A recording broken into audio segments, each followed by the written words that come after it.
ಇವತ್ತು ರಾಜ್ಯದ ಈಡಿಗ ಬಿಲ್ಲವ ನಾಮಧಾರಿ ಹಾಗೂ ರಾಷ್ಟ್ರೀಯ ಈಡಿಗ ಮಹಾಮಂಡಳಿಯ ಜಿಲ್ಲಾ ತಾಲೂಕು ಪ್ರತಿನಿಧಿಗಳ ಒಂದು ಸಾಂಕೇತಿಕ ಹೋರಾಟವನ್ನು ಹಮ್ಮಿಕೊಂಡಿದ್ದೀವಿ.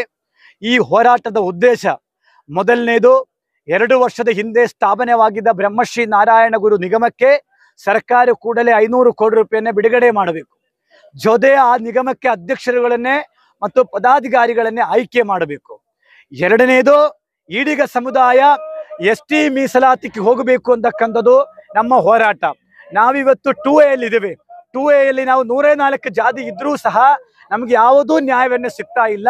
ಹಾಗಾಗಿ ST ರಿಸರ್ವೇಷನ್ಗೋಸ್ಕರ ಕುಲಶಾಸ್ತ್ರ ಅಧ್ಯಯನವನ್ನೇ ಕೂಡಲೇ ಪ್ರಾರಂಭ ಮಾಡಿ ಕೇಂದ್ರಕ್ಕೆ ಶಿಫಾರಸೆ ಮಾಡಬೇಕು ಅಂತಕ್ಕಂಥದ್ದು ಎರಡನೇದು ನಮ್ದು. ಮೂರನೇದು, ನಾವು ಈಡಿಗರು ಬಿಲ್ಲವರು ಸೇಂದಿ ಇಳಿಸಿ ಮಾರಾಟ ಮಾಡಿ ಬದುಕಿ ಬಂದವರು. ನಮ್ಮ ಆ ಕಸಬನ್ನೇ ಸರ್ಕಾರ ಏನು ಮಾಡಿದ್ದಾರೆ, ನಿಲ್ಲಿಸಿದ್ದಾರೆ 18 ವರ್ಷವಾಗಿ. ನಮಗೆ ಯಾವುದೂ ಪರ್ಯಾಯ ವ್ಯವಸ್ಥೆಯನ್ನು ಕೊಡಲಿಲ್ಲ. ಕೂಡಲೇ ಈ ಸಮಾಜಕ್ಕೆ ಪರ್ಯಾಯ ವ್ಯವಸ್ಥೆಯನ್ನೇ ಕೊಡಬೇಕು.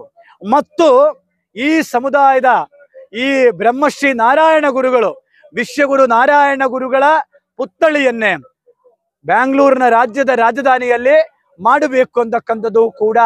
ಜೊತೆ ಉತ್ತರ ಕನ್ನಡ ಜಿಲ್ಲೆಯ ನಾಮಧಾರಿಗಳ ನಮ್ಮ ಈಡಿಗರ ಸಮಸ್ಯೆ ಬಗರುಕ್ಕುಂ, ನಮ್ಮ ಅತಿಕ್ರಮಣ ಭೂಮಿ, ಶಿವಮೊಗ್ಗ ಜಿಲ್ಲೆಯ ಬಗರುಕ್ಕುಂ ಸಮಸ್ಯೆಗಳು, ಇದನ್ನೇ ಕೂಡ ಬಗೆಹರಿಸಬೇಕು ಅಂತ ಹೇಳಿಬಿಟ್ಟು ಇವತ್ತು ನಾವಿಲ್ಲಿ ಕೂತಿದ್ದೀವಿ.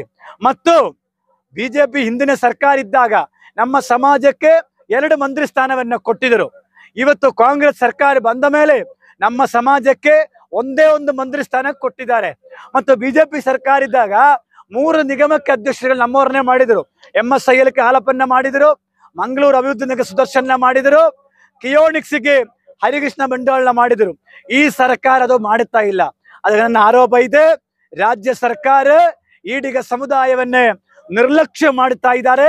ಈಡಿಗ ಸಮುದಾಯದ ನಾಯಕರುಗಳನ್ನೇ ಸಂಪೂರ್ಣವಾಗಿ ಅವರನ್ನೇ ರಾಜಕೀಯವಾಗಿ ಮುಗಿಸುವ ಹುನ್ನಾರ ಮಾಡುತ್ತಾ ಇದ್ದೇವೆ.